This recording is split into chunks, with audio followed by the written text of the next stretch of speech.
Bonsoir tout le monde, on se retrouve pour cette première émission hebdomadaire, première émission d'Arsenal French Monday, ce lundi 1er août à 5 jours, 5 jours, 4 jours, en tout cas c'est vendredi le premier match de Première Ligue de cette saison 2022-2023, une première donc d'Arsenal French Monday. On a changé un peu le format, on est passé de débrief d'après-match à un format plus hebdomadaire, un format tous les lundis soirs, donc à 20h30 pour parler de l'actualité du club, de l'actualité d'Arsenal. On va des débats, des débriefs aussi des matchs, là aujourd'hui des débriefs du mercato. Bref, on analysera un peu tout ça, toute l'actualité, toute la semaine, enfin toutes les semaines, l'actualité d'Arsenal.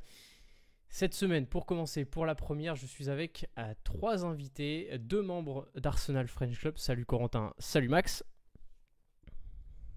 Salut à tous. Salut.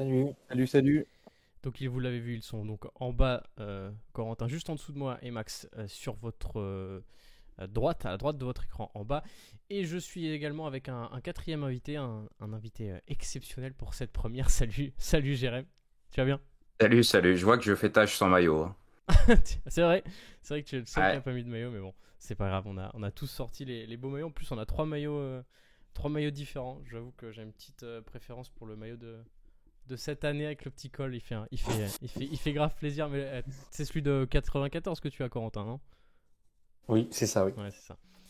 Bon, bref, bonsoir tout le monde. Donc, première émission. On va tout de suite, du coup, parler un peu du sommaire avec ce qu'il y a donc dans cette émission. J'en ai un tout petit peu parlé juste avant. Donc voilà, on va commencer par faire un petit débrief des résultats de la pré-saison. Vous le voyez sur ce visuel. Ensuite, on parlera du mercato. Bien évidemment, le mercato n'est pas fini, mais on parlera déjà du mercato qui a été effectué.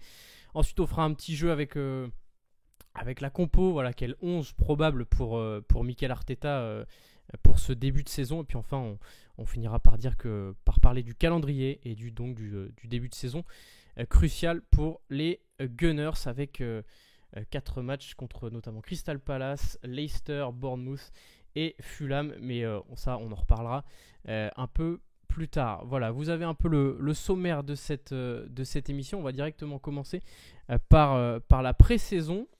Donc voilà, les résultats un peu de la pré-saison, je vais les faire rapidement, comme ça on va pouvoir en discuter. Donc résultats de la pré-saison, donc on a gagné 5-3 face à Nuremberg, 3-1 face à Orlando City, 2-0 face à Everton.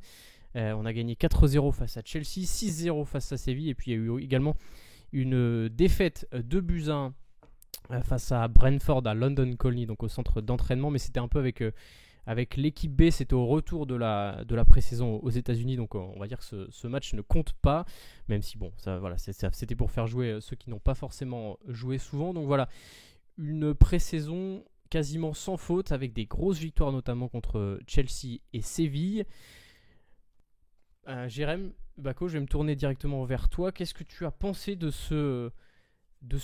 cette pré-saison d'Arsenal avec ça faisait longtemps qu'on n'avait pas vu une pré-saison aussi propre finalement. Ouais, c'est toujours cool de gagner, même si tu as tendance à te dire ça reste des matchs amicaux, donc à ne pas s'enflammer. Mais à l'inverse, je pense que si Arsenal perdait tous ses matchs, tu demandes la tête de l'entraîneur, du directeur sportif, du président, tout le monde doit sauter. Donc c'est toujours bien de gagner parce que tu crées une espèce de confiance dans l'équipe. Mais je pense qu'au-delà des résultats purs, l'intérêt c'est aussi de mettre en place des automatismes, de trouver un peu ton équipe. Parce que mine de rien, la saison va très très vite cette année où tu vas avoir la Coupe du Monde, donc tout est très resserré. Donc il faut trouver très rapidement des formules. Tactiquement, je pense qu'on a vu des choses intéressantes et ça s'est vu dans les résultats. On a vu pas mal de choses intéressantes. Je pense qu'on en reparlera, autant défensivement avec certes quelques absents, il y a Tomiyasu et Tierney qui sont pas là, mais Arteta a trouvé une formule intéressante et surtout moi j'ai bien aimé devant et je pense que grosso modo ce qu'on a vu sur la fin de pré-saison, notamment contre Séville et Chelsea, c'est ce qu'on verra sur les premiers matchs de Première Ligue là. Max, Corentin, votre avis sur cette pré-saison plutôt réussie. Corentin, je te laisse commencer. Ouais, plutôt réussi. On a un seul petit dérapage face à Brentford. Au final, c'était l'équipe B, donc rien d'inquiétant. Je pense que ça fait longtemps qu'on n'avait pas eu une pré-saison aussi encourageante. On sent vraiment que l'équipe est affûtée physiquement, que Arteta sait déjà ce qu'il a en tête, ce qu'il va vouloir mettre en place. On a vu les recrutements de Gabriel Jesus directement. On l'a mis directement dans le bain et on l'a senti directement affûté. Donc c'est vraiment, on sent vraiment du positif qui se dégage tout autour de cette équipe. Et franchement, on a vraiment hâte d'être à vendredi pour enfin voir ce qu'ils sont capables de faire directement en première ligue. Match, donc ouais, tu le disais, donc première journée de première ligue vendredi. On jouera à l'extérieur face à l'extérieur ou à domicile, j'ai un petit doute, mais je crois que c'est à l'extérieur face à Crystal Palace. Merci Jérém. C'est donc ouais, face à Crystal Palace, Crystal Palace, une équipe qui nous a pas forcément réussi la saison dernière, puisqu'on a fait un match nul et avec une égalisation à la dernière seconde d'Alexandre Lacazette à l'Emirates, et puis une défaite 3-0 je crois à Sellers Park, défaite qui nous a fait mal dans la course à la Ligue des Champions. Max, pour revenir à la pré-saison, de ton côté, voilà, quels sont un peu les enseignements que tu retiens de cette pré-saison plutôt réussie encore une fois de la part d'Arsenal? Déjà, moi, ce que je note, c'est au niveau de l'état d'esprit général et de l'ambiance qu'il y a au sein du groupe. On sent vraiment qu'il y a une attitude positive et une solidarité entre tout le monde. Tout le monde semble tirer dans le même sens. Arteta l'avait dit au début du mercato de la pré-saison, comme il l'avait déjà dit, tout le monde repart à zéro, tout le monde aura la possibilité de montrer ce dont il est capable. Donc j'ai vraiment l'impression que le groupe a été un peu essoré de certaines brebis galeuses ou de gens qui voulaient pas s'inscrire dans le projet en tout cas. Et il y a le renfort de joueurs dont on avait absolument besoin, qui vont apporter de l'expérience, mais aussi des qualités qui nous manquaient énormément. On a vu l'impact de Jesus tout de suite, hein. Ça a été quand même assez évident au niveau de sa qualité de finition, que c'est vraiment ce qui nous faisait défaut depuis malheureusement plusieurs années.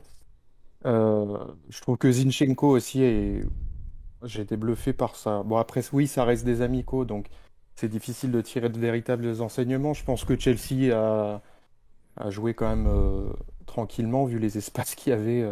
C'était un peu facile. Séville aussi, on s'est baladé. Pour voir autant de transversales et de ballons dans les pieds, de joueurs esselés, je pense qu'ils avaient peut-être pas envie de jouer ce match-là, je sais pas. Mais ouais, cette positive attitude, c'est une expression pourrie, mais là, on sent qu'il y a quand même, on sent qu'on va quelque part et on peut, en termes de supporters, on peut être un peu plus serein et aborder le début de championnat avec davantage de soleil, j'ai envie de dire, et d'envie de voir ce que ça va donner vraiment avec des matchs en jeu. J'en profite pour vous dire que n'hésitez pas à nous poser vos questions, en tout cas parler de sujets dont vous avez envie dans le chat, hein. Je l'ai juste devant les yeux, donc n'hésitez pas, et puis j'essaierai de vous relancer sur les sujets donc, que vous abordez. Je vois déjà Flint qui nous dit on va prendre notre but annuel de Zaha face à Crystal Palace, c'est fort possible. JS2922 qui nous dit est-ce qu'une lutte pour la lutte, j'imagine qu'une lutte pour la 4ème place, donc pour la LDC, est réellement envisageable. Ça, on en parlera donc plutôt en fin d'émission. On a un petit, on verra par rapport au calendrier ce dont on va parler. Jérém, pareil, toujours juste pour rapidement finir un peu sur la pré-saison. Je demandais à Max quels étaient les enseignements. Je vais te poser la même question. Là, quels sont un peu ce que tu retiens finalement de cette pré-saison, parce que c'est toujours difficile avec des matchs amicaux, mais voilà, quels sont les enseignements que tu retiens pour cette pré-saison? Je pense que c'est le fait qu'Arteta a vraiment son équipe, ses joueurs quasiment à 100%. Et on est vraiment sur tous les joueurs qui sont là, tous les joueurs présents. Ils comptent sur eux et ils peuvent rentrer dans le moule. Ils peuvent vraiment remplir ce qu'ils veulent, autant tactiquement que dans le comportement, des choses comme ça. Et moi, je pense que je suis d'accord à ce que vous avez dit. Je pense que tout ce qui a marché en dehors du terrain, on a vu aux États-Unis beaucoup de travail ensemble, de bonne ambiance. Ils ont fait des sorties et tout. Je pense que c'est un peu con, mais ça se voit sur le terrain quand tu les vois courir contre Séville particulièrement, on aurait dit des chiens enragés au pressing qui voulaient récupérer tous les ballons. Il y a au moins 3 ou 4 buts qui sont permis parce qu'il y a une erreur, parce qu'on a créé une erreur en face, parce que c'est un ballon gratté, parce qu'on a poussé à la faute adversaire. Il y a vraiment une excitation pour cette saison et je pense que ça faisait longtemps qu'on n'avait pas ressenti ça. C'est d'ailleurs que tout a l'air de plus ou moins coller. Après, on va pas se mentir, il y a un écart de niveau avec au-dessus qui est évident, mais au moins il y a de l'espoir et on se dit pas on va dans la saison, mais là à ce poste-là on est complètement charrette, à un autre on sait pas où Il y a vraiment des principes tactiques que j'ai bien aimés, un système qui est mis en place, des joueurs qui ont répondu présent. Il y a encore des joueurs, on en reparlera, mais il y a des joueurs à vendre et tout ça. Mais je trouve qu'il y a vraiment un groupe, on sait sur qui on va compter et Arteta a vraiment la confiance de tous ces. On sent que les joueurs ont confiance en lui pour avancer ensemble. Et ça faisait longtemps, enfin, de mon point de vue, qu'on n'avait pas ressenti quelque chose comme ça. Je vois pas mal de messages sur le recrutement et sur le mercato. C'est la partie. C'est la prochaine partie de l'émission. On va en parler longuement de ce mercato et des potentiels besoins, puisque le mercato n'est pas fini et ce sera fin août. Corentin, on va finir cette partie un peu pré-saison avec peut-être quel joueur, plutôt que tes enseignements, quel joueur tu retiens aussi sur cette pré-saison, quels joueurs t'ont impressionné? Le premier qui me vient en tête, c'est forcément Gabriel Jesus, puisqu'il s'est montré de suite décisif et il marque, je crois qu'il a marqué quasiment tous les matchs. 7 buts, il a marqué. 5 buts. Et vraiment, là où on sent toute la différence avec par exemple Alexandre Lacazette, c'est qu'on sent qu'il a vraiment une finition qui est vraiment dévastatrice et on sent que il fait à la fois le renard de surface, mais il a aussi une très grosse frappe très grosse frappe de balle, une grosse technique. Aussi avec le ballon, on le voit sur le ballon lobé. Plus contre quelle équipe c'est où il fait Chelsea. Ça, mais, contre Chelsea, voilà. Et ouais, donc lui il m'a vraiment impressionné niveau finition. Et ensuite, si je devais parler plus de l'arrière-garde, je dirais Saliba. On l'a vraiment senti en confiance. La paire avec Gabriel a l'air de bien fonctionner. Après, c'était pas des matchs à haute intensité comme il va en découvrir dans les prochaines semaines, mais on le sent déjà en confiance et on sent qu'il a vraiment envie de montrer ce dont il est capable et franchement j'ai très hâte de voir ce qu'il va donner en première ligue et s'il va être aussi calme et aussi sûr de lui que lors de ses matchs de préparation. Attention pour Saliba, il va sûrement repartir à Marseille, hein, donc on ne l'aura pas pour la saison. Hein. Ça, c'est selon toutes les sources marseillaises. Non, c'était bien évidemment une blague pour chambrer un peu les Marseillais parce que on voit des articles, des tweets un peu partout qui parlent de Saliba. Bref, rapidement. Quand il était sur le terrain là, pendant la pré-saison. Pardon, on n'a pas entendu le début de ta phrase, Max. On n'a pas pris de but quand il était sur le terrain pendant les matchs de pré-saison. C'est futur clean sheet assuré à chaque match, alors si Saliba est dans le 11. Bref, rapidement, Jérém, rapidement, les joueurs, juste, toi tu retiens de cette pré-saison, et puis après on passera au mercato. Ouais, Jesus, c'est l'évidence, je pense, Saliba aussi. Moi j'ai bien aimé Martinelli et Saka, mine de rien, et je trouve que l'entente avec Jesus est déjà vraiment intéressante. Contre Séville notamment, on a vu Martinelli beaucoup permuter avec Jesus, où Jesus s'est retrouvé souvent à gauche, Martinelli qui prenait plus la profondeur dans l'axe. J'ai bien aimé ce travail à 3 avec Odegaard bien sûr, mais je trouve que les 3 sont assez complémentaires et surtout l'entente brésilienne Martinelli-Jesus, honnêtement je pense que ça peut faire un truc sympa. Après, il n'y a pas vraiment de... Je pense que personne... Sur les joueurs sur lesquels on compte, il n'y a personne qui a vraiment été en dedans. J'ai pas trouvé. Tout le monde a été plus ou moins a répondu présent à ce qu'on attendait, a fait des bonnes performances. Je pense notamment à Nketiah qui revient un peu comme un miraculé, qui marque beaucoup aussi, qui a marqué quasiment à tous les matchs aussi, Nketiah. Donc de marquer autant de buts, même si ça reste la pré-saison, en mettre 4 à Chelsea par exemple, je pense qu'on va retenir surtout l'attaque, même si tout semble marcher ensemble, mais la fluidité qu'on a vue devant et l'organisation offensive, c'était vraiment le jour et la nuit avec d'autres matchs. Par exemple, le 3-0 contre Crystal Palace la saison passée, c'était un cauchemar. Là, c'était vraiment autre chose. Cette pré-saison, c'est 21 buts marqués et 6 encaissés, si on prend en compte bien le match contre Brentford.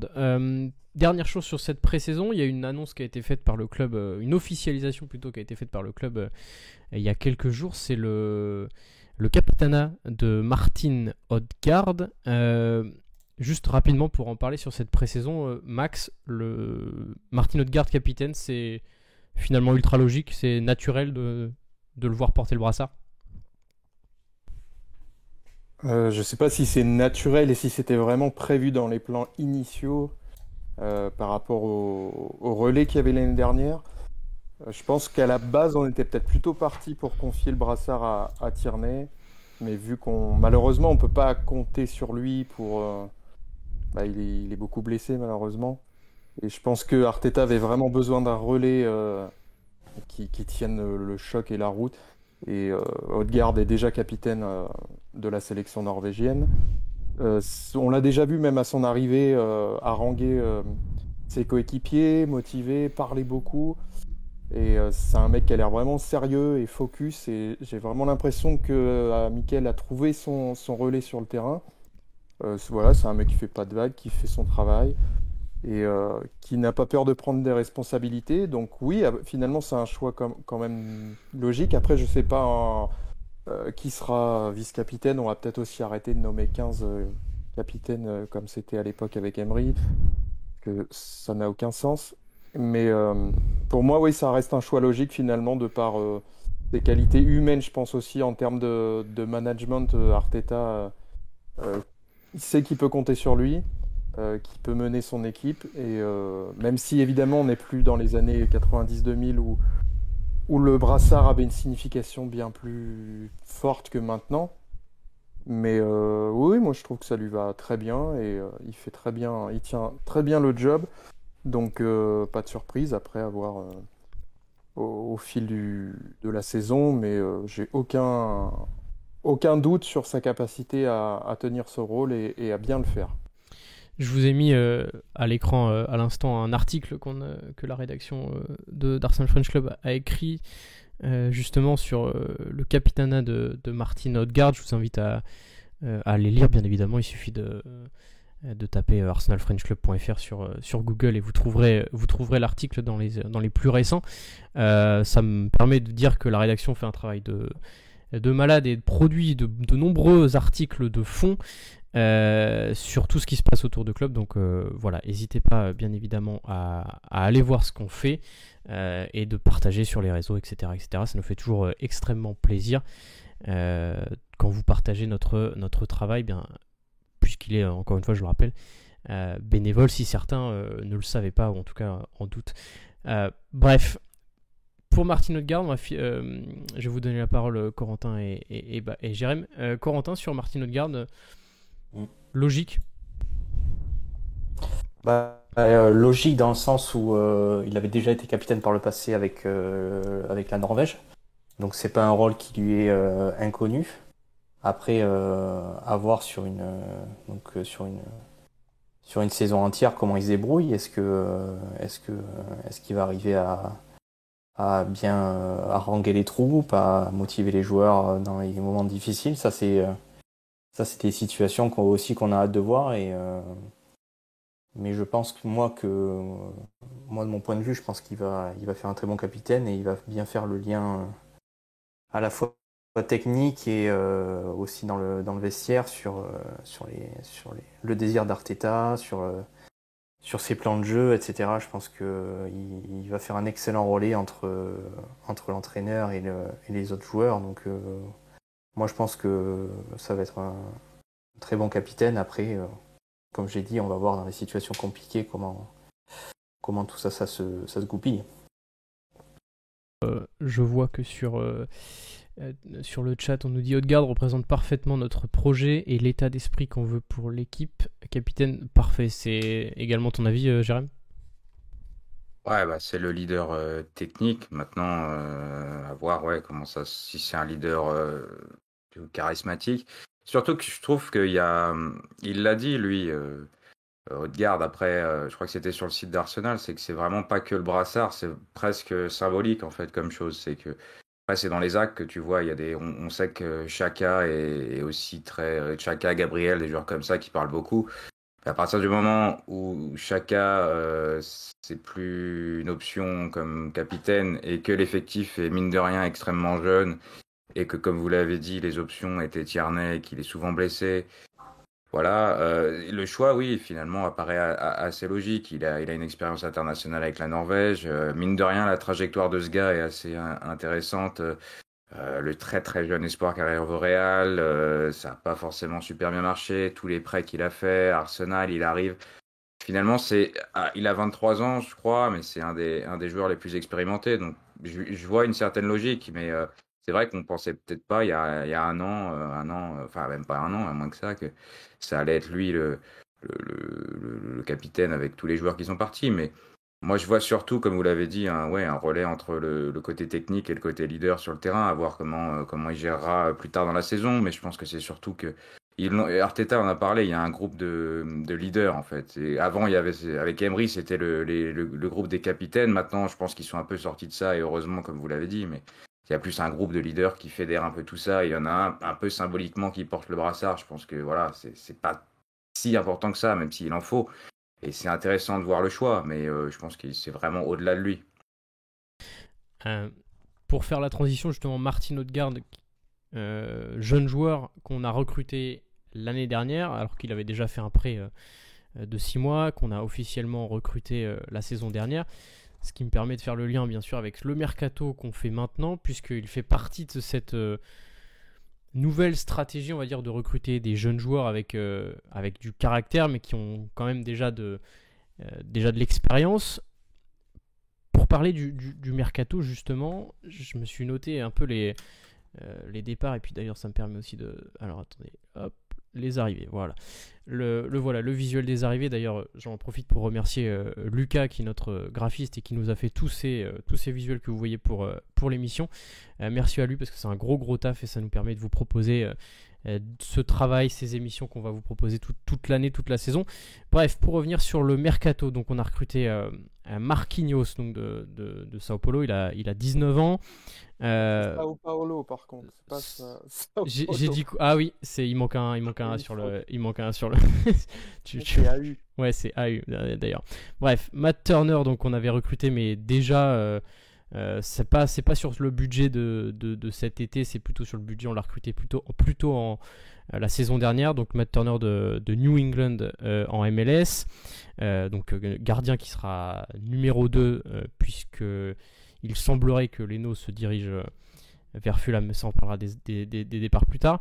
Donc on a recruté également Fabio Vieira, qui a donc 22 ans, de Porto, pour environ 35 millions d'euros. Gabriel Jesus de City pour environ 50 millions d'euros. Zinchenko de City qui a pour 35 millions d'euros. Les deux, Zinchenko et Jesus, ont 25 ans et viennent tous les deux donc de Manchester City. Alors ça c'est pour les arrivées, on parlera des départs un peu plus tard. Max, pour ce qui est donc des arrivées, voilà, qu'est-ce que tu en penses de ce mercato? Bah, écoute, moi je le trouve parfaitement cohérent pour l'instant, parce que je pense qu'il est loin d'être terminé. On avait besoin d'un gros finisseur devant avec de l'expérience et des qualités que Lacazette n'avait pas ou plus en termes de finition. On l'a trouvé avec Jesus. De toute façon, sur le marché, ça allait être trop compliqué d'aller chercher plus haut en termes de standing. Donc je pense que c'était l'option parfaite. En plus, il connaît Arteta impeccablement. Arteta le connaît par cœur, il sait qu'il peut l'utiliser à plusieurs postes, même s'il va jouer évidemment numéro 9, mais on sait que Jesus peut aussi jouer sur les côtés. Enfin, il y a une polyvalence aussi dans les recrutements qui ont été faits. Zinchenko, a priori, c'est pour jouer arrière-gauche, même si on sait que Sa carrière a débuté mi-offensif, central, après il a reculé un petit peu, mais il est en capacité aussi de jouer à plusieurs postes. Fabio Vieira, bah, c'est la même chose. C'est un joueur qui va apporter de la créativité et plusieurs possibilités, que ce soit sur un côté ou même en 10, pour peut-être reposer un petit peu haute garde et faire tourner. Après Marquinhos, bah, c'est un pari sur l'avenir, hein, comme on avait fait avec Martinelli. Du peu que j'ai vu sur la pré-saison et sur les vidéos très sympas que le club met sur les entraînements, euh, ça a l'air très intéressant, Marquinhos. Après, il a que 19 ans, il a besoin de temps aussi de s'adapter, même si il a trouvé. C'est qui l'aide beaucoup c'est Smith Rowe qui l'a pris un peu sous son aile pour l'aider à parler en anglais. Et tout le retour de Saliba, ben, j'espère qu'on va arrêter de nous emmerder avec son arrivée à Marseille parce que c'est très fatigant. Donc voilà, après Turner, bah oui, je pense que c'est un garçon qui arrive dans le groupe avec une certaine humilité. Il a encore rien fait dans sa carrière en termes de foot européen, même s'il a quand même été recruté pour ses qualités. C'est un garçon en plus qui est fan du club depuis très longtemps. On l'a vu dans sa vidéo de présentation, des photos de lui avec le maillot d'Arsenal à plusieurs reprises dans son adolescence. Donc c'est un gars qui va s'inscrire dans le projet, qui va pas faire de bruit. Et c'est bien aussi de pouvoir compter sur un numéro 2 qui essaye pas non plus d'être au-dessus du groupe. Donc après, voilà, là on commence la lessive, donc je pense que ça va conditionner d'autres arrivées. On reparlera des départs tout à l'heure, mais je pense qu'un milieu de terrain est absolument indispensable. Surtout, à voir avec Partey, même si bon, j'ai pas trop envie de parler de ça directement, mais on a besoin encore de renforts et Arteta l'a dit, ça va dépendre aussi des départs. Donc on est en train d'enclencher les soreuses, donc c'est une bonne chose. Le mercato est loin d'être terminé côté Arsenal en tout cas. Jérém, ton avis sur ce mercato et puis peut-être plus globalement aussi sur la stratégie qui se dessine. On a vu Edu qui a pas mal parlé dans les médias, qui a fait son plan de com, qui a déballé son plan de com un peu dans plusieurs médias anglais. Voilà, sur ce mercato, cette stratégie, qu'est-ce que tu en penses ?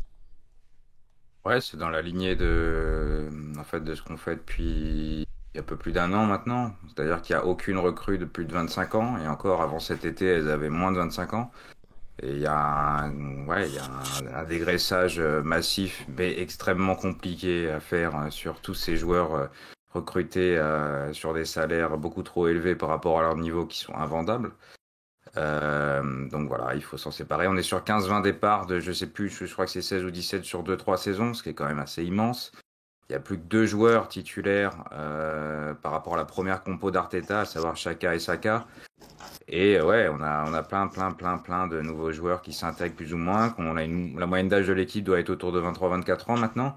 Mais c'est voilà ce qu'ils essayent de faire depuis 12 mois, terminer les Willian, terminer les David Luiz, terminer tout ça, et c'est beaucoup plus cohérent parce que c'est ce qu'a fait ce club, c'est aussi sa jeunesse, et c'était pas uniquement la formation, mais la préformation et l'analyse la détection de talent un peu ici là. Donc il y a vraiment un cap et ça fait plaisir de voir que le club s'y tient et de pas juste un peu partir de tous les côtés. Un coup les agents, un coup on connaît un mec.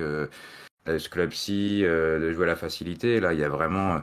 Et en fait, ce qui m'intéresse aussi, c'est que le club a été extrêmement agressif sur le début du mercato. Il voulait ses joueurs. Il y a eu des échecs, il y a eu Rafinha, il y a eu Martinez de l'Ajax, mais au moins il y avait des cibles, des profils précis, et ils ont attaqué le coup, voilà, pour les avoir. Ça n'a pas marché, c'est pas grave, on avance, mais au moins il y a vraiment un profil identifié, je pense, depuis très longtemps. Et ce que Edu a dit, après, voilà, ça reste de la com, mais il y a vraiment un travail en amont qui est fait. Et ouais, je pense que le cap est intéressant et il y a vraiment une politique sportive en fait, alors qu'avant c'était un peu folklorique. Justement, j'en profite pour refaire une autopromo, mais c'est juste pour, si vous n'avez pas lu ce qu'a dit Edu, il y a encore un article sur notre site où on a traduit concrètement son interview parce qu'on l'a trouvé extrêmement intéressante. Et justement pour Corentin, cette interview Edu, il parle carrément des fois, il dit les mots, il parle un peu cash. On sait que c'est aussi de la com, mais t'as aimé ce côté. On dit les choses, tant pis si si c'est un peu. Par exemple, il fait une métaphore sur. Autour du. Enfin, bref, il fait une métaphore un peu bizarre, un peu sur. Je sais plus exactement, mais enfin, bref. Meurtrière, un peu. Voilà, meurtrière, merci, moi je cherchais le mot. Donc voilà, c'est peut-être un peu dérangeant des fois, mais finalement, est-ce que c'est pas ça qui. Est-ce que c'est pas pour montrer justement que Arsenal est de retour, ou en tout cas veut être de retour au plus haut niveau? Après, je pense qu'il a été très direct et parce que aussi c'était la bonne solution aussi pour montrer la stratégie de recrutement quand il parle des joueurs par exemple qui habitent à Londres, qui se sentent bien à Londres, qui ont plus de 25 ans, qui ont un bon salaire et qui sont quasiment invendables. On sait de qui il parle quand il dit ça. Il parle de Mesut Özil, de Aubameyang et je pense qu'il parlait un petit peu de Lacazette aussi qui avait un énorme salaire. Donc je pense que ce qu'il voulait dire c'est qu'on n'avait plus besoin surtout qu'il fallait surtout pas reproduire ce même genre d'erreur entre guillemets, puisque c'était pas vraiment une erreur de les recruter, mais c'était plutôt une erreur de revaloriser leur contrat à des sommes qui sont au final, on le remarque maintenant, qui étaient astronomiques. Et maintenant ce qu'il dit c'est que voilà, on mise sur des jeunes joueurs, mais qui ont à la fois du caractère, qui ont envie de montrer tout ce qu'ils sont capables de faire au haut niveau dans l'équipe. C'est surtout, je pense, moi, Zinchenko qui reflète le plus cette stratégie de recrutement évoquée par Edu. Les joueurs qui sont très polyvalents, qui ont un gros mental, une grosse capacité de leadership déjà à leur jeune âge, puisqu'ils sont déjà passés par le capitanat, ils ont déjà beaucoup de matchs en pro. Comme par exemple Saliba qui a même pas 21 ans mais qui a déjà une saison complète avec l'OM par exemple, ou Gabriel Jesus qui a énormément de matchs avec City. C'est ces joueurs-là qu'il faut maintenant privilégier pour construire le futur d'Arsenal et pas forcément recruter des joueurs qui ont déjà 26-27 ans et qui plus tard seront forcément une perte pour le club au niveau de la plus-value transfert ou au niveau des salaires. Max, sur cette stratégie, je vois sur le chat Valex56 qui dit Edu parle aussi d'investissement lorsqu'il paie des joueurs pour partir. C'est vrai que c'était aussi dans son interview où il disait qu'il préférait aller voir le board en disant je préfère le laisser partir libre et payer la fin de son contrat par exemple, comme on a pu le faire, en tout cas des ruptures de contrat comme on a pu le faire avec certains joueurs, plutôt que de les garder et qu'ils pourrissent un peu le vestiaire. Cette stratégie elle est aussi intéressante en termes de message dans le vestiaire. Je crois qu'on a passé aussi une deuxième phase du projet. Si Arteta et Edu ont reçu les pleins pouvoirs au niveau du sportif, c'est parce qu'aussi ils ont présenté un projet qui allait prendre plusieurs années. Ça, c'est ce qui est aussi compliqué à comprendre pour certains supporters.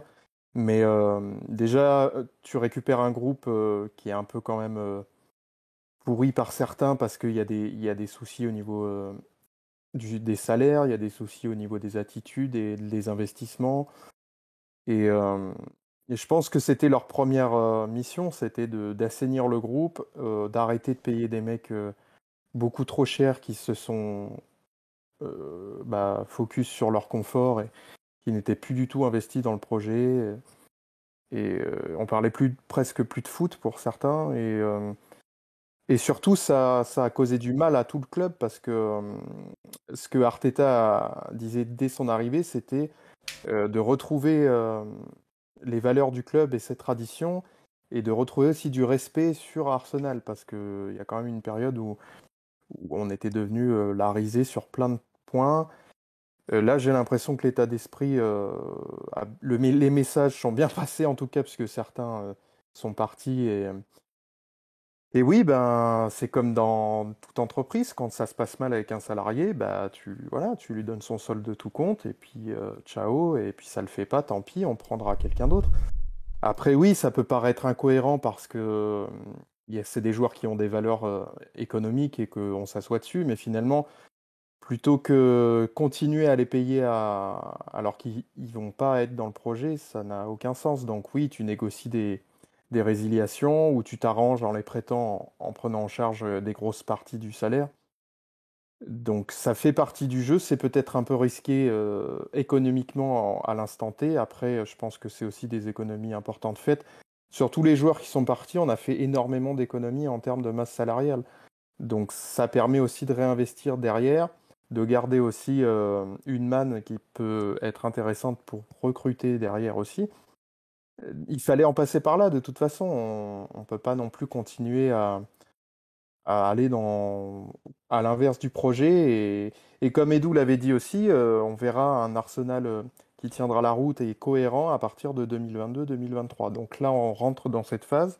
Pour l'instant, la cohérence et la stratégie est quand même assez carrée. On sait tous où on va, que ce soit les joueurs, le staff, même les dirigeants, parce que finalement, on a l'impression que là, ils mettent la main à la poche aussi, et parce qu'ils y voient une certaine cohérence, aussi parce que Arteta et Edu leur ont sans doute expliqué comment fonctionnait correctement le football européen.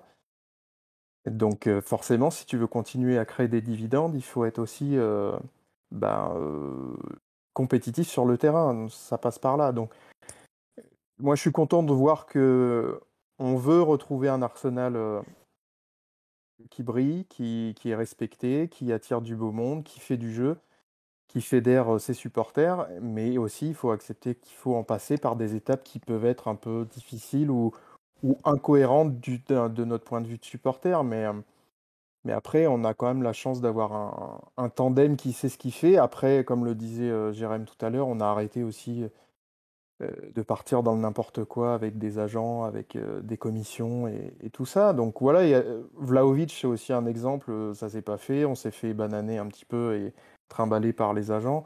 Bah voilà, on passe à autre chose. On veut des joueurs, comme l'a dit Edu, par rapport à son parallèle avec le joueur de Dortmund, qui a tout de suite demandé le salaire. Lui, il a dit, bah ok, ça m'intéresse pas, donc on passe à autre chose. Et je trouve que c'est super sain et ça promet des choses intéressantes dans une vie de groupe, de voir que les gars, ils sont pas juste là pour Londres et l'argent.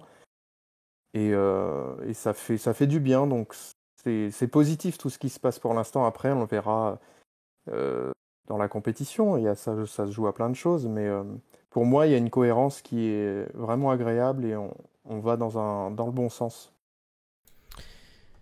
Jérém, sur l'aspect sportif, on en parlait avec le capitanat de Martin Odegaard. On recrute Gabriel Jesus, qui a, on le sait, une grosse mentalité, un caractère. On recrute Zinchenko, qui est donc, on le sait aussi avec Manchester City et l'Ukraine, qui a un gros caractère, qui est capitaine très récemment de sa sélection, qui devait se battre tous les week-ends, toutes les semaines pour sa place dans le 11 de Manchester City.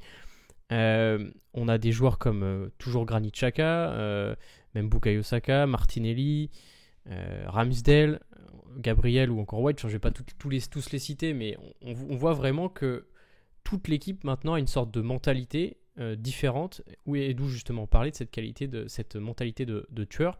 C'est ça aussi qui va nous faire passer un cap, nous faire revenir, on va dire, on l'espère, vers le titre ou vers déjà en première place la Ligue des Champions. Ouais, bah on revient encore une fois à ce que Edu a dit, mais en même temps, son interview était intéressante pour le coup. Voilà, il évoquait il est questionné sur ce qui a manqué pour avoir la Ligue des Champions l'année dernière, où il dit, voilà, il manquait ces joueurs tueurs, comme tu viens de le dire. Mais je pense qu'aussi, c'est en lien avec. Je me souviens de la conférence de presse d'intronisation d'Arteta, où il évoque les fameux standards qu'il attend, autant dans le comportement hors terrain que sur terrain. Et on s'est peut-être un peu perdu, comme vous l'avez dit, sur certains joueurs qui ont dévoyé, on va dire, l'institution, si on veut utiliser des grands termes. Mais là, c'est vraiment des joueurs qui sont dans le projet. Et je pense, je reviens sur ce que je disais sur Arteta, qui a ses joueurs, en fait. Ses joueurs. Et on choisit pas uniquement un joueur parce qu'il sait bien dribbler, parce qu'il va vite, parce qu'il est très bon attaquant. Parce que voilà, peu importe. C'est aussi, voilà, c'est une question d'intégration. une question d'adéquation dans l'équipe, c'est comment ça va marcher avec tous ces caractères, parce que c'est une vie de groupe où tu es avec des gens, tu t'entends plus ou moins, mais si tu t'entends pas, comment tu vas concilier ça? C'est pas grave, tu restes professionnel et tu as besoin voilà, c'est pas une histoire de clan. Bien sûr, tu vas t'entendre si tu es brésilien, tu as plus de chances de t'entendre avec un brésilien ou un portugais, mais après, une fois que tu es sur le terrain, tu te bats pour tes 10 potes et après tous ceux qui vont rentrer, parce que ton but, c'est de gagner, et c'est de gagner pourquoi? Parce que ce club a complètement perdu le chemin de la raison à certains moments, navigué un peu à vue, et que ils ont trouvé, je pense, on verra sur la durée, parce que là c'est facile de dire maintenant, mais des joueurs qui veulent faire partie de un petit peu ce renouveau qui est porté aussi par, comme vous l'avez dit, ce tandem Edu-Arteta qui a travaillé, je pense, intelligemment pour trouver les joueurs nécessaires et avoir, voilà, d'identifier des profils autant de sportivement que aussi dans le caractère. Et maintenant, ça se fait beaucoup de regarder un petit peu l'entourage des joueurs, de regarder, même, c'est des enquêtes vraiment sur les joueurs pour trouver de qui on parle. Et ce côté tueur, ça vient un peu de ça aussi, je pense, parce que si le mec a un état d'esprit sain, qu'il a jamais eu de gros problèmes dans un autre club, bah il est plus enclin à faire les efforts pour te permettre d'aller aussi loin que tu veux, de développer, de bosser, de progresser, d'exploiter son potentiel. Donc si tu mets tout ça ensemble, une espèce d'écosystème que Edu et Arteta sont en train de monter, il y a une cohérence et je pense qu'on y vient progressivement. C'est sur le long terme qu'on jugera, mais au moins on voit cette cohérence. Et quand tu prends, bien sûr, l'année dernière, il y a eu 6 recrues. C'était 6 recrues. On peut pas dire que c'était vraiment que des joueurs phares de premier plan. Honnêtement, Tomiyasu, bon, je le connaissais pas beaucoup. Enfin, c'est des gens, c'était pas des. Et cette année, t'as l'impression on a changé. Et même au niveau des rumeurs, ce qui peut paraître un peu débile, mais c'est vraiment des joueurs de calibre au-dessus pour moi. Gabriel Jesus. Il y a un an, je le vois pas venir. Zinchenko, c'est le coup exceptionnel pour moi. C'est vraiment des joueurs, on les prend à Manchester City, ils ont 3-4 titres de champion, ils sont coachés par Guardiola, mais même les joueurs ciblés, c'est vraiment des joueurs de premier plan. Et c'est un peu, je pense que la première phase, la phase un peu le dégraissage, plus voilà, on met les bases, on recrute des jeunes joueurs, les 6 joueurs de l'année dernière, et maintenant on passe un peu à au-dessus parce que ces premiers joueurs ont une maturation dans l'équipe, ont une progression. Maintenant, il faut vraiment ces éléments tueurs qui manquaient, comme vous l'avez dit, et je pense que Gabriel Jesus et Zinchenko, et peut-être une autre recrue au milieu, comme vous l'avez dit, c'est ça qui manquait encore à cette équipe. Sur les... Je voyais juste, on va juste finir sur les arrivées en parlant d'un commentaire que j'ai vu dans le chat qui disait, qui dit Arsenal ressemble beaucoup au Liverpool de 2017-2018 dans sa dynamique. Corentin, sur cet aspect comparatif, alors c'est toujours difficile de comparer bien évidemment, mais la dynamique de Liverpool depuis l'arrivée de Klopp, on a vu que Klopp avait aussi un peu eu du mal au début, en tout cas les résultats n'étaient pas forcément là, il y avait du jeu, ça jouait bien, mais les résultats étaient un peu... Et là depuis quelques saisons c'est exceptionnel. Est-ce que tu valides ce commentaire en disant qu'on est un peu dans la même dynamique et qu'on pourrait, je vais pas dire gagner autant de trophées que Liverpool l'a fait, mais au moins être dans cette dynamique cette mentalité de vainqueur en fait? Bah ouais, je comprends la comparaison parce qu'on est un peu dans ce système de recrutement, de recruter des joueurs qui sont un peu, pas les vedettes du mercato, on va dire, mais des joueurs qui sortent du moule un peu des cibles transferts qui font rêver, c'est-à-dire Zinchenko, Gabriel Jesus, c'est pas des joueurs auxquels on pourrait penser à première vue.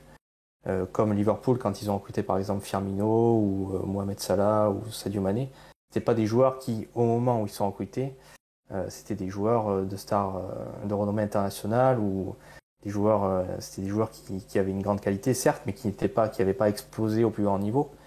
Je pense notamment à Fabinho qui était à Monaco ou Van même Dijk Alisson, Alisson ou Van Dijk qui était à Southampton. Des joueurs qui avaient de l'expérience, du niveau, mais qui n'avaient pas explosé et en rien on pouvait leur prédire la carrière qu'ils ont aujourd'hui. Donc c'est sûr que si on fait la comparaison avec Arsenal, c'est une équipe qui est en construction. On s'appuyait déjà sur les recrutements. Si on s'appuie sur les recrutements de l'année dernière, comme Ramsdale, White, Odegaard, où c'est des transferts qui ont été énormément critiqués l'été dernier.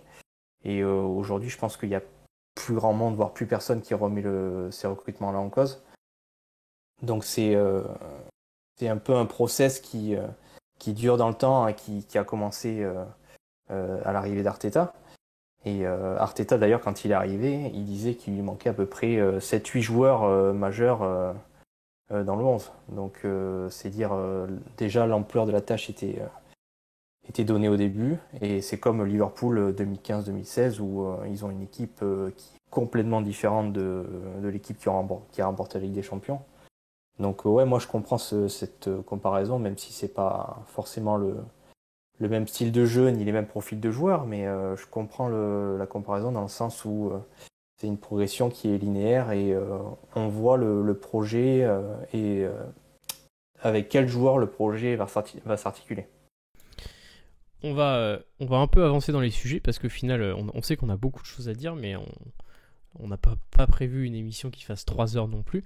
Donc voilà, on va avancer un peu sur les sujets. On va partir sur les départs. On va y passer un peu moins de temps parce qu'on l'a dit, il faut faire entre guillemets, faut faire le ménage dans les joueurs qu'on avait. Juste pour faire un petit récap. Alors on a une info sur Torreira qui est sortie aujourd'hui. Il serait, en tout cas, il partirait pour Galatasaray. Alors voilà, ça reste à confirmer, ça reste à officialiser, mais c'est Fabrizio Romano qui sortait cette information aujourd'hui il y a quelques heures. On a Guendouzi donc, qui est resté à l'OM puisque l'option d'achat a été levée. Mavropanos qui est resté à Stuttgart, en tout cas qui a été transféré à Stuttgart. Lacazette donc qui est parti libre à Lyon. Nuno Tavares qui est parti en prêt à l'OM. On a Balogun qui serait en partance pour le stade de Reims pour un prêt d'une saison. Ça c'est encore aussi à être, c'est encore à officialiser, mais en tout cas ça a l'air bien parti. On a Bernd Leno qui semble lui aussi partir. Ça semble quasiment fait pour Fulham. Ça serait autour de 10 millions d'euros, enfin en tout cas 8 millions de livres. Donc Bernd Leno qui était notre gardien numéro 1 ces dernières saisons, sauf la saison dernière, qui partirait donc pour Fulham. Et on a également, donc il nous reste par exemple plusieurs joueurs qui sont encore dans l'effectif, comme Bellerin, Pablo Mari ou Nelson. Quid de ces joueurs-là? Bref, voici un peu pour le listing un peu de tous les joueurs qui sont partis, qui sont en partance. Max, je vais me tourner vers toi. Tu parlais de lessive. On est en train de la faire, la lessive, là. Oui, je crois que tu as oublié Tavares, non, après à Non, Marseille? je l'ai dit. Non, pardon. Ouais. Excuse-moi. Bah oui, après c'est nécessaire aussi là on commence à avoir un groupe beaucoup trop fourni, des joueurs identifiés qui ne feront pas partie du projet. Torreira, c'était de toute façon, c'était sûr qu'il n'allait pas rester chez nous. Après, la Fiorentina a fait n'importe quoi en refusant de lever l'option d'achat et en voulant gratter sur le salaire et sur le transfert, donc ça s'est pas fait. Voilà, après, il est revenu à Londres, mais il s'entraînait tout seul et il savait que de toute façon, il était là juste en transit et lui voulait partir et voilà, Arteta comptait pas sur lui, donc il y a pas autre chose à dire. Son départ est évident. Après, Bellerin, je pense qu'il espérait rester au Betis. Voilà, ça joue aussi sur sa volonté de vouloir partir pour faire baisser les indemnités de transfert. Donc, oui, il y a une lessive qui est obligatoire de toute façon. Il y a des joueurs comme Maitland-Niles qui n'ont finalement rien prouvé. Son prêt à la Roma était quand même assez pauvre. Nelson semble avoir un peu plus de chance de montrer ce qu'il est capable de faire. On a des joueurs comme Pablo Mari qui pour moi était déjà une erreur de casting. Outre le fait qu'il soit gaucher, je voyais pas l'intérêt de le prendre. Et son prêt à l'Udinese avait été plutôt correct, donc je pense qu'il va aussi partir. Donc oui, c'est obligatoire et c'est nécessaire de voir des joueurs partir.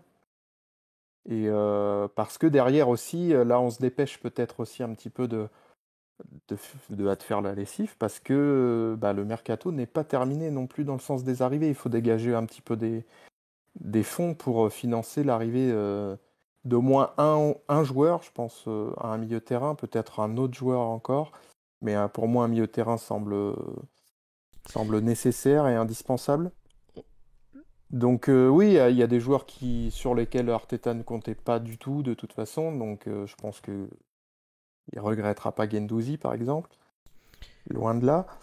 Euh, donc oui, après on parle souvent on voit souvent dans les commentaires des gens dire oui, mais il dégage les joueurs avec du caractère, mais ou des parallèles faits avec des joueurs comme on avait pu avoir dans le temps comme Adams ou Parlor ou mais pour moi, tu peux avoir du caractère, mais respecter l'institution, respecter ton entraîneur, respecter tes collègues.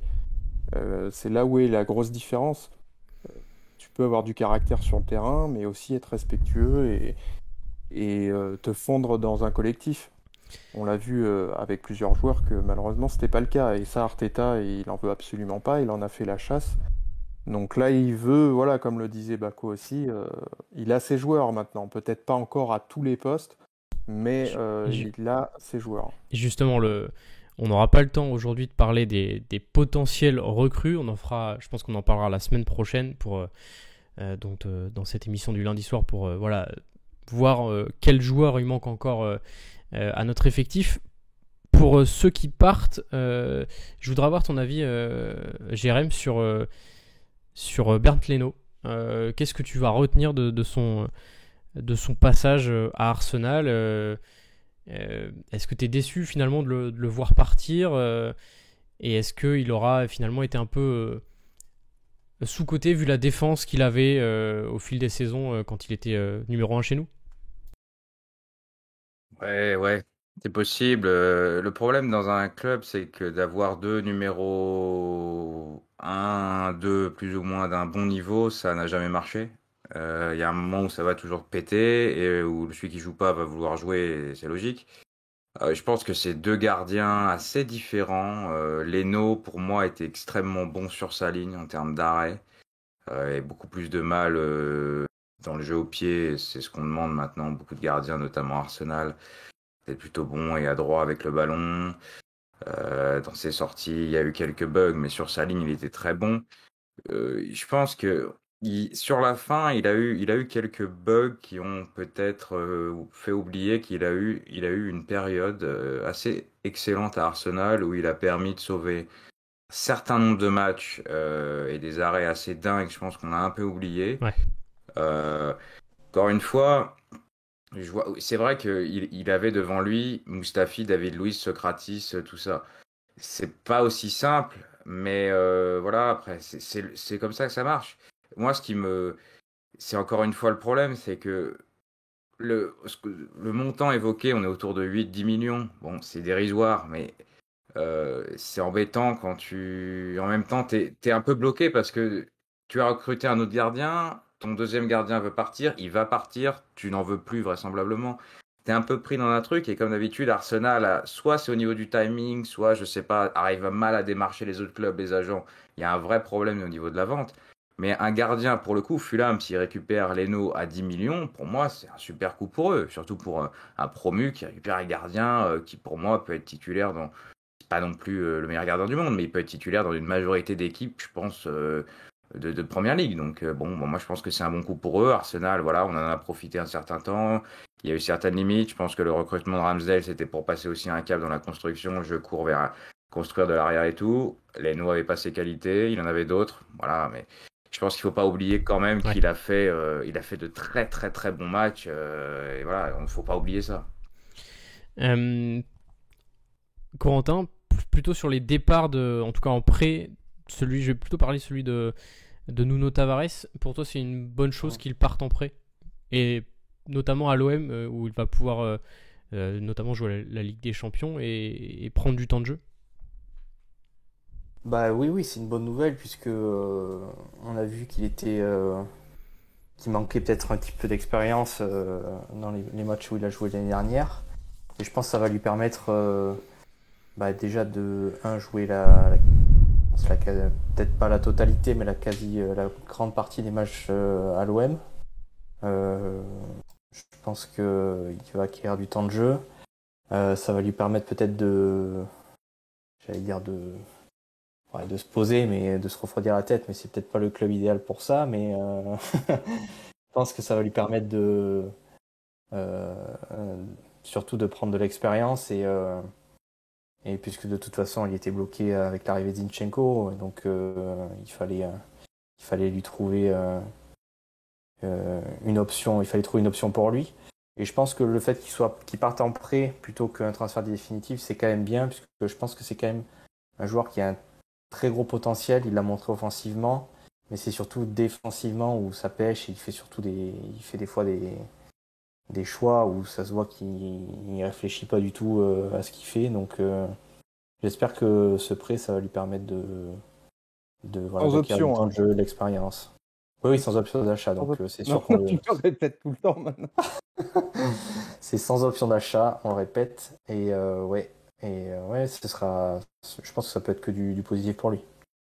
Ça me permet d'enchaîner également avec le calendrier, puisque on va finir là-dessus sur le calendrier. C'est vrai qu'on a par exemple le mois d'octobre, avant de parler du début de saison, on a le mois d'octobre où on a, si j'ai bien compté, 9 matchs tout le mois d'octobre avec Tottenham, Liverpool, Manchester City, plus les journées d'Europa League et en plus Chelsea juste le 5 novembre. Il y a aussi ça, ce côté, cet effectif, il est aussi taillé pour, on va dire, être compétitif dans plus de compétitions, Max. Être compétitif dans plus de compétitions. Être plus compétitif sur tous les tableaux, voilà. Oui, bah après, tu es obligé d'avoir un effectif plus fourni, autant en nombre qu'en qualité. Surtout que c'est quand même une année qui va être particulière avec cette Coupe du Monde en hiver, là, qui va quand même changer énormément de choses. Donc, ouais, il y a les 5 changements, il y a une compétition européenne à jouer, il faut du monde pour faire tourner, il faut de la qualité, il faut garder tout le monde concentré, tout le monde bien motivé pour qu'il y ait une rotation saine aussi. Donc oui, il va falloir partir pied au plancher, essayer d'engranger un maximum de points le plus rapidement possible. Donc voilà, c'est vrai que la coupure cette hiver, elle va faire mal quand même. Du 21, j'ai noté la Coupe du Monde, c'est du 21 novembre au 18 décembre. La Première Ligue s'arrête une semaine avant et reprend une semaine après. Elle reprend justement pour le Boxing Day, donc le 26 décembre. Pour parler du début de saison, Jérém, donc Crystal Palace à l'extérieur, donc dès vendredi, Leicester à domicile une semaine plus tard. Ensuite, on jouera Bournemouth à l'extérieur, Fulham à l'extérieur et Aston Villa à domicile. Pour toi, ce début de saison, par rapport notamment à l'année dernière où on a fait 3 défaites de rang, ce début de saison est-il est-il crucial pour bien démarrer et justement avant cette coupure Coupe du Monde? Ouais, déjà, contrairement, je crois me souvenir que ça fait quand même un certain nombre d'années qu'il y a toujours un gros dans les 2-3 premiers matchs. Ouais. Là, tu regardes sur le papier, c'est beaucoup plus abordable, même si faut aller à Crystal Palace, c'est jamais complexe. Bon, t'as quand même 2 promus sur les 5 premiers matchs. Jusqu'à fin août, t'as quand même une certaine ouverture. Si tu arrives à t'en sortir, sachant que septembre, les choses sérieuses commencent assez rapidement. Je crois qu'il y a United et Tottenham. Il faut engranger un max de points directs. Tottenham, c'est le 1er octobre. Ouais, donc tu vois, direct, t'es sur ça. Et c'est surtout que dès septembre, l'enchaînement, va y avoir l'Europa League, va y avoir la League Cup, j'imagine. Août doit être à peu près le seul mois où tu as une fenêtre de tir uniquement sur la Première Ligue jusqu'à la Coupe du Monde au moins, à mon avis.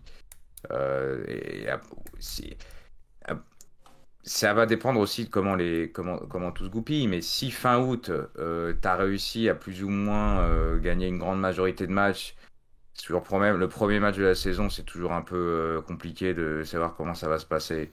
Voilà, mais et pour le coup, c'est assez dégagé, contrairement à l'année dernière où il y avait City et Chelsea, et il y avait les années précédentes, c'était quand même plus compliqué. Cette année, tu as des 5 premiers matchs. Après, 5 matchs en août, c'est rare aussi, ça va être dense. Et le calendrier est bien sûr complètement revu, moins de trêve, tout ça, mais là, t'as de quoi bien démarrer. Après, tu sais jamais, les débuts de saison, c'est un peu toujours très compliqué. Tu vois toujours des résultats qui partent un peu en cacahuète parfois. Corentin, ce début de saison pour toi, c'est, on va dire, sur les 5 matchs, faut prendre combien de points, on va dire on est obligé de tous les gagner ou finalement on a le droit déjà d'avoir un petit joker voilà, qu'est-ce que tu en penses de ce début de saison? Faut déjà directement taper fort? Bah ouais, j'ai envie de dire, faut vraiment tous les gagner parce que comme disait Max tout à l'heure, c'est saison quasi unique dans l'histoire puisqu'on va avoir une Coupe du Monde en novembre-décembre. C'est-à-dire que voilà, là, on fait on fait une super bonne prépa et comme par hasard, on est hypé de fou et on va vivre une saison qui va peut-être bouleverser tout ce qu'on a déjà connu avec cette Coupe du Monde en hiver. Donc je suis à la fois impatient et j'ai très peur de comment on va réenchaîner. Comment on va renchaîner tout ça en janvier, comment on va vivre ça, comment on va vivre cette compétition. Surtout quand on se souvient que déjà la saison dernière, quand on fait la trêve internationale, ça nous avait tué notre rythme. On avait pris 3-0 contre Crystal Palace, le match retour de trêve internationale. Donc on sait que ça nous réussit pas trop, tout ce qui est trêve internationale pour reprendre après. C'est vraiment une galère de retrouver le rythme, les automatismes. Donc là, si c'est une telle période